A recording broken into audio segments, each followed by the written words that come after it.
October 12, 1943. Above the humid green hell of the Solomon Islands, Lieutenant Junior Grade Haruo Omori banked his Mitsubishi A6M0, a machine he considered the pinnacle of aerial perfection. As a veteran of the fighting over China and the early victories of the Pacific War, he had seen his Zero dance around every Allied fighter thrown against it. The lumbering P-40 Warhawk, the rugged but slow F-4F Wildcat, they were all prey for the nimble, elegant predator he commanded. Through the crystal-clear canopy of his fighter, he spotted a new American silhouette. It was ugly, unbalanced.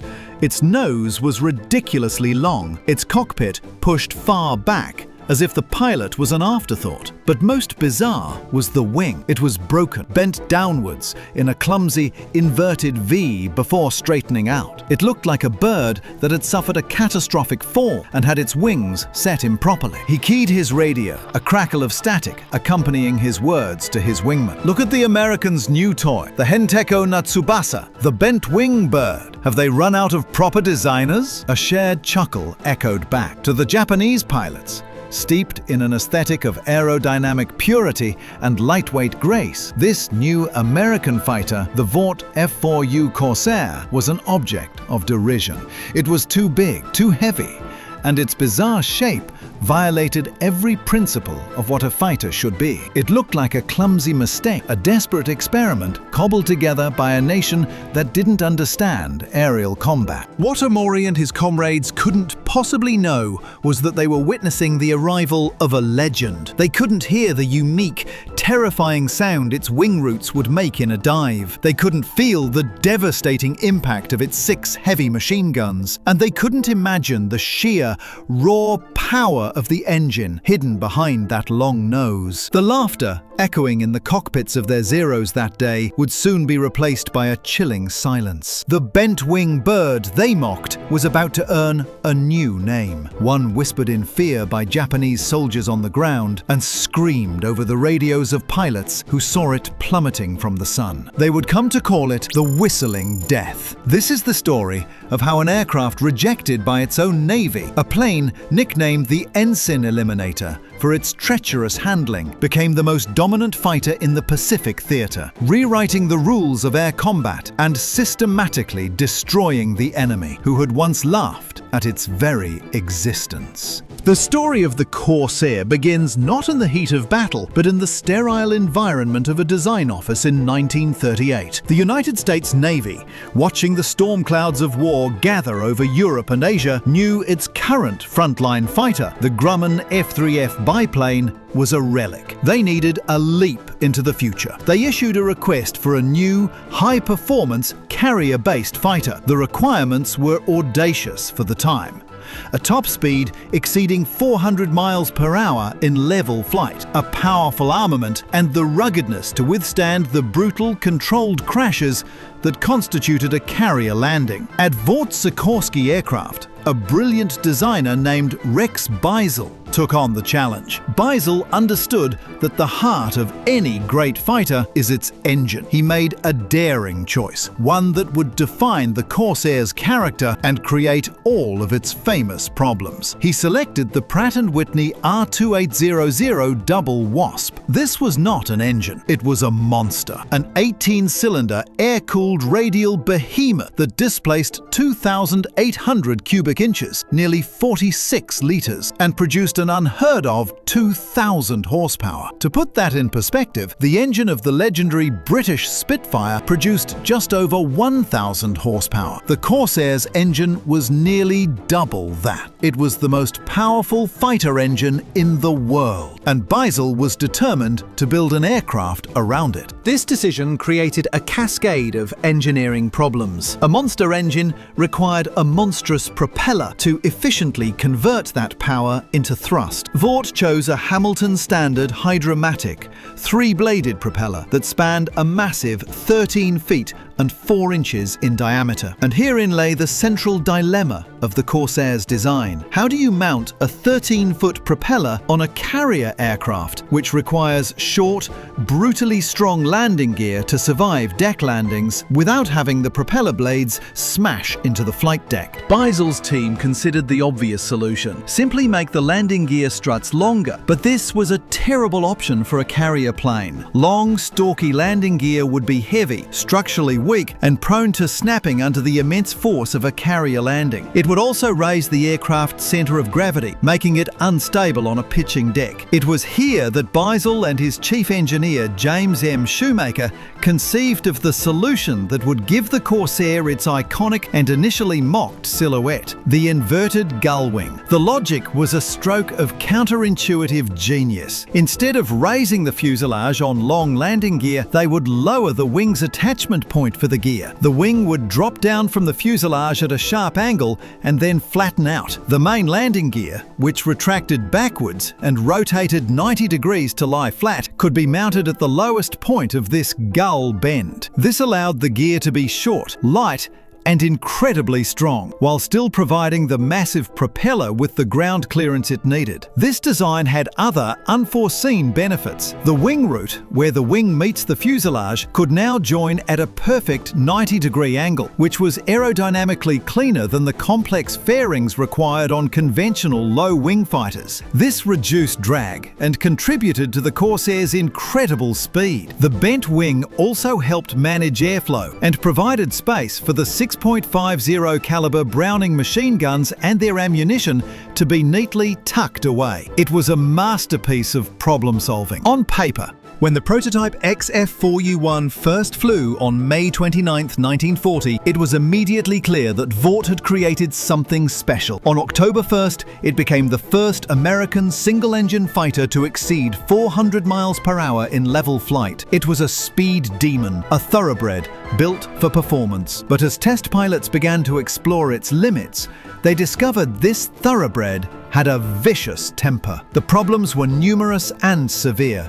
That massive R-2800 engine and long nose created a critical flaw: atrocious forward visibility. When approaching a carrier for a landing, the pilot's view of the flight deck and the landing signal officer was completely obscured. Test pilot Boone Guyton famously joked that a carrier landing in the Corsair was like trying to thread a needle while sitting in the dark. Then there was the stall. At low speeds, particularly during the critical landing phase, the Corsair had a terrifying tendency for one wing to drop violently and without warning. If a pilot wasn't quick enough on the rudder, he'd find himself in an unrecoverable spin. The landing gear itself was another issue. The oleo struts, designed to absorb the shock of landing, were improperly calibrated. Instead of compressing smoothly, they had a tendency to rebound, launching the aircraft back into the air in a series of uncontrollable bounces. One pilot described it as trying to land a pogo stick on a postage stamp. The US Navy, with its rigid and unforgiving carrier operations doctrine, took one look at this collection of lethal flaws and said, no thank you. The Corsair was deemed too dangerous, too unpredictable for the confines of a carrier deck. It quickly earned the grim nickname Ensign Eliminator among young naval aviators. The Navy's rejection was a major blow. Vought had built the world's most powerful naval fighter, only to have it barred from the very place it was designed to operate. But America was at war. The Marine Corps, fighting for its life in the disease-ridden jungles of the Solomon Islands, was not in a position to be picky. Their pilots were flying the Grumman F4F Wildcat, a tough and beloved aircraft, but one that was painfully outclassed by the Japanese Zero in speed, climb rate, and maneuverability. The Marines needed an edge, and they needed it yesterday. If the Navy didn't want the hot rod Corsair, the land-based Marines would gladly take it. This decision, born of desperation, would change the course of the air war in the Pacific. The problem child, cast out by its parents, had found a new home where its aggression and power would not only be tolerated but celebrated. February 1943, Henderson Field, Guadalcanal. The name itself was synonymous with mud, malaria, and misery. It was a waterlogged strip of dirt and steel matting carved out of the jungle, a symbol of America's bloody foothold in the Pacific. It was here that Marine Fighter Squadron 124, VMF 124, the Wild Aces, arrived with their brand new F4U Corsairs. The pilots, a mix of green youngsters and battle-hardened veterans, were in awe of their new mounts. Lieutenant Kenneth A. Walsh, who would go on to become one of the Corsair's first aces, recalled the feeling of power. When you firewalled that throttle,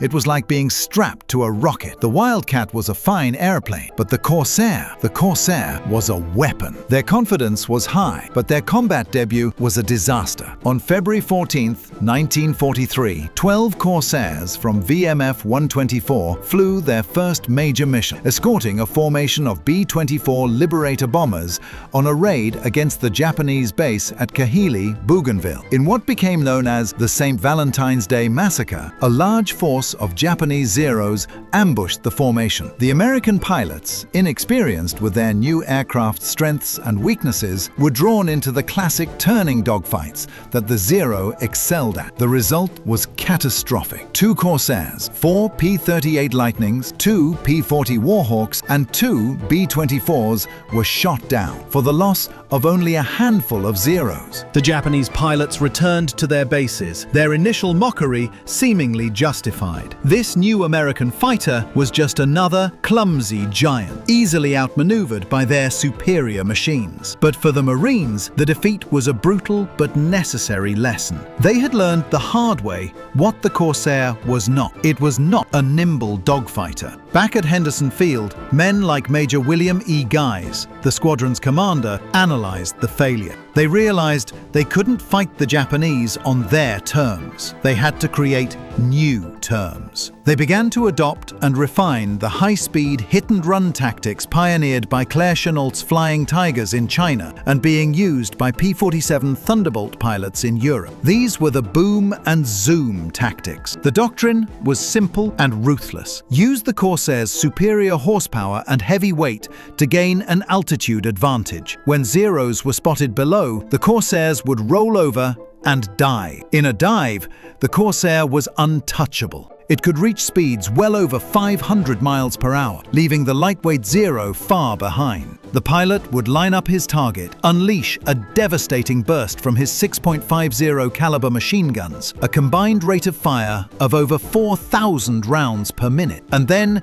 use his speed and momentum to climb back up into the sun, resetting for another attack. Marine pilot Marion Carl, a pre-war ace, described the new philosophy. You never, ever tried to turn with a Zero. To do so was to die. Our advantage was speed and power. You came down on him like the wrath of God, blew him out of the sky, and were gone before his wingman even knew what happened. They learned to work as a team, employing the thatch weave, a tactic where 2 fighters would fly in a crisscross pattern, allowing each pilot to cover the other's tail. A Zero chasing one Corsair would inevitably fly into the gun sights of the other. Slowly, painstakingly, the Marines were taming the beast. They were learning to fight with the Corsair's strengths, not against its weaknesses. And as they did, the tide began to turn. It was during this time, in the skies over the Solomon Islands, that the Corsair gained its terrifying nickname. Japanese soldiers on the ground, hunkered down in foxholes and bunkers, began to hear a new sound from the heavens. When a Corsair entered a high-speed dive, the air rushing over the oil cooler inlets at the root of its inverted gull wing created a high-pitched, menacing shriek. It was a sound unlike any other aircraft, a siren that heralded imminent destruction from above. To the terrified soldiers below, it was the sound of death itself. They called it Shinofue, the whistling death. The name stuck. With new tactics and growing confidence, Corsair pilots began to utterly dominate the skies. The aircraft's ruggedness became legendary. While a few hits from a 20mm cannon could cause a fragile Zero to disintegrate, the Corsair was built like a flying tank. Stories abounded of pilots returning to base with entire cylinders shot off their engines, with massive holes in their wings and fuselages, yet still flying. The R-2800 engine could absorb incredible punishment and keep running. The pilot was protected by armor plating and bulletproof glass. The Corsair gave its pilots a sense of invincibility that Wildcat pilots had never known. This combination of speed, firepower, and survivability created a new breed of American ace, men who racked up kills at an astonishing rate. None were more famous or embodied the spirit of the Corsair more than Major Gregory Pappy Boyington. Boyington was a 31-year-old Marine, an old man compared to the teenagers he led, hence the nickname Pappy. He was a brawler, a heavy drinker, and an unorthodox leader who had previously flown with the Flying Tigers. In late 1943, he was given command of Marine Fighter Squadron 214, VMF 214. The squadron was a collection of replacements and unassigned pilots, a group of misfits. Boyington dubbed them the Black Sheep, and under his aggressive leadership, flying their F4U Corsairs, they became one of the most famous fighting units of the war. Boyington's strategy was pure aggression. He would lead his Black Sheep on fighter sweeps deep into enemy territory, challenging the Japanese to come up and fight. On one famous occasion, he allegedly radioed the Japanese base at Rabaul, pretending to be the Japanese commander, and taunted them, offering to shoot down one of his own planes for every 0 they could get airborne. The Japanese rose to the challenge and a massive dogfight ensued, with the Black Sheep claiming a dozen victories. While the story may be apocryphal, it perfectly captures the swagger and confidence that Corsair pilots now possessed. In just 84 days, the Black Sheep claimed 97 confirmed kills, and Boyington himself became a top American ace before being shot down and spending the rest of the war as a POW. Other aces carved their own legends. Lieutenant Robert M. Hansen of VMF 215, known as Butcher Bob, was a quiet, unassuming pilot on the ground, but a whirlwind of destruction in the air. In a 17-day period in January 1944, Hansen shot down an incredible 20 Japanese aircraft, including a mission where he single-handedly attacked a flight of 6 Zeros, shooting down 4 of them. His final tally was 25 kills before he was killed in action just a day after his most successful mission. The Japanese perspective shifted from mockery to dread. Saburo Sakai, one of Japan's greatest aces, survived the entire war and later wrote about his encounters with American aircraft. He held a deep respect for the Corsair. In his memoir, Samurai, he described the shock of facing this new generation of American fighters. "I had full confidence in my ability to destroy the Grumman, Wildcat, and had engaged them on 30 different occasions. But these new planes were different. I could not believe what I saw. To my amazement, these big planes had no difficulty in keeping right on my tail. The tactical equation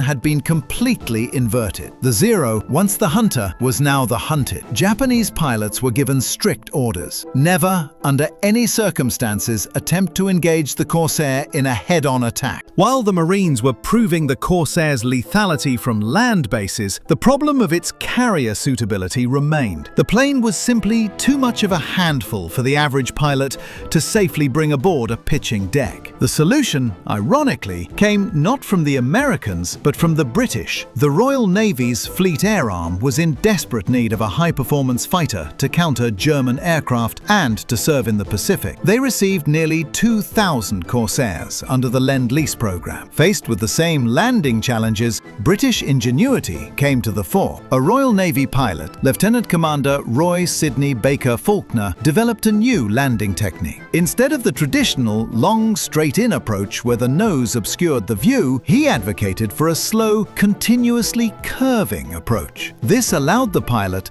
to keep the landing signal officer and the deck in view out of the side of the cockpit until the very last moments before touchdown. It was a simple but revolutionary change in procedure. The British also made a key technical modification. They found that by clipping 8 inches off the Corsair's wingtips, they could improve the low-speed handling and roll rate, and it allowed the aircraft to fit on the smaller elevators of their aircraft carriers. More importantly, they worked on the landing gear, lengthening the oleo strut to give it more cushion and reduce the infamous bounce. The US Navy watched the British success with great interest. If the Brits could tame the beast, so could they. American engineers developed their own fix for the landing gear, a new, longer strut that finally eliminated the bounce. The Navy adopted the British curved landing wing approach. With these fixes, the ensign eliminator was finally deemed safe enough for American carriers. In April 1944,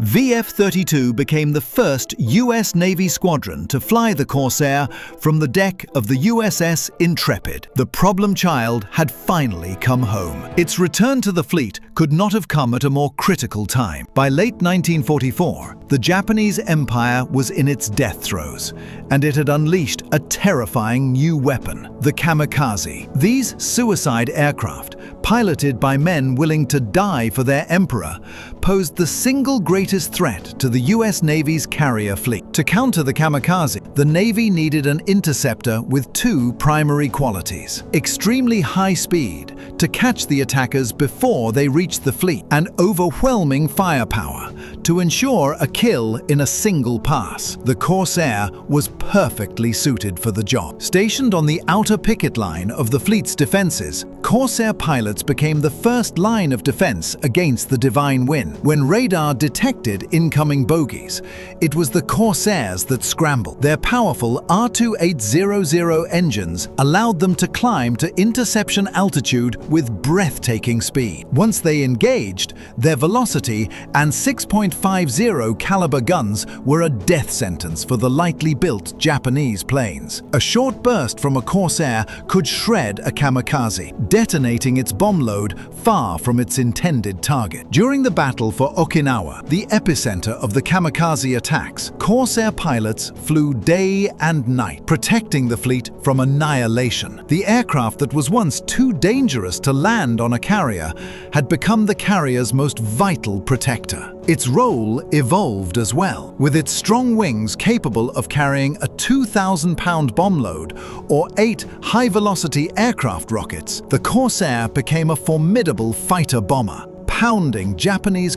The war in the Pacific ended with the roar of the Corsair's engines still echoing across the ocean. The journey of this remarkable aircraft was a testament to innovation, adaptation, and the sheer grit of the pilots who flew it. It began as an engineering marvel with near-fatal flaws, a machine whose radical design was initially met with skepticism and mockery. It was a plane rejected by the very service that had commissioned it, but in the hands of the US Marines, its brutal power was forged into a weapon of unparalleled lethality. They didn't fly the plane the way the designers intended, they flew it the way the war demanded. They turned its weaknesses into irrelevances, and its strengths into a war-winning formula. The laughter of Japanese pilots who first saw its crooked wings in 1943 had long since faded, replaced by the chilling sound of its approach, the whistle that announced the arrival of an angel of death. The Corsair's legacy endured long after World War II. It flew again in Korea, where, though outclassed by jet fighters in air-to-air combat, it proved to be a superb ground attack aircraft. It was a design so fundamentally sound that it remained in production until 1953, the longest production run